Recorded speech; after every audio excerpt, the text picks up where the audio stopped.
This is the most simple way to learn every chord in every key and to just get valuable shapes under your fingers. Now, the example is definitely helpful to play through, but you'll also want to make sure that you're paying attention to the first part of this video to really absorb all of the important information that I'm going to be sharing. So the example is in the key of G, but I want to start by explaining to you how you can take the shapes from this key, bring them to any other key, and more importantly, make sure you understand just how simple and helpful this really is. I would genuinely suggest having a pen and paper ready to go because I want to make this as brief as I possibly can so you can start applying these concepts to your own playing. So let's get this information to you so you can have fun taking it even further on your own.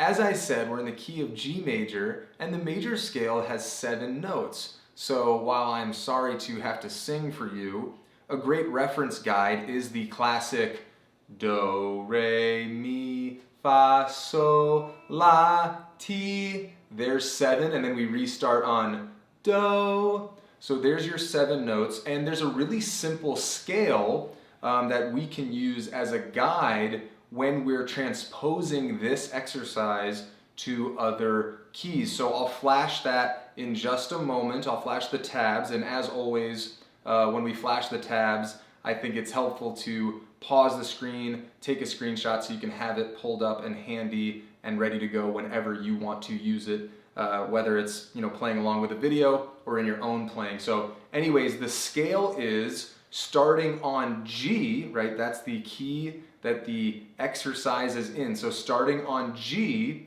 we've got 1, 2, 3, 4, 5, 6, 7, and then we restart in a new octave. So you can always come back to this really simple shape as a reference point for the notes in the scale that you're going to be playing or creating chords for. And now you can confirm and see for yourself that yes, there are 7 notes in this scale shape. So let's just go ahead and confirm that together. We've got 1, 2, 3, 4, 5, 6, 7, and then it restarts in a higher octave. And remember, the note we started on was a G, and there's the octave above, both G notes. So what you can do with the pen and paper now is write down all of the notes that you just played. We've got G, we've got A, we've got B, we've got C, we've got D, we've got E, we've got F sharp, and then we've got G, again, the octave above where we started.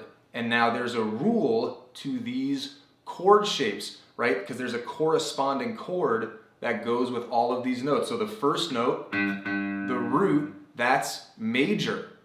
Then we've got minor, right? So the A that we're playing here, that's going to be minor. And you'll see that in just a moment when we go through the example progression, because that is in the key of G. So we've got major, minor, minor, major, major, minor, sorry, I just had to put down my pick, diminished, so there's our 7, and then we go back to major. So again, major, minor, minor, major, major, minor, diminished, restart with major. So let's just see how we can transpose that really quick, and then again, you will go ahead and be able to run through the example, get familiar with the shapes, and then you'll be able to use this technique to transpose this to different keys and ultimately be able to enhance your own playing. So let's just really simply move this up 2 frets. So G, G sharp, A. So let's move this to the key of A. So again, when we go through the example or when you play through the example, recognize that all the chord shapes you're gonna see can move up 2 frets as well. All right, so again, pen and paper handy. We've got A, we've got B, C sharp, D, E, F sharp, G sharp, and then we go back to A. And so if you have all of those notes written down next to it, you can now write major, minor, minor, major, major, minor, diminished, and then if you want to complete the octave, back to major. So I think this is really important stuff. I'm going to leave you with that. If this was helpful, if this ends up blowing your mind, definitely like the video and subscribe to the channel for more easy guitar practice. But for now, here's the example. Get familiar with these shapes, get comfortable with them, and then start trying to play them in different keys. All right, have fun with this, take it easy, and we'll see you next time.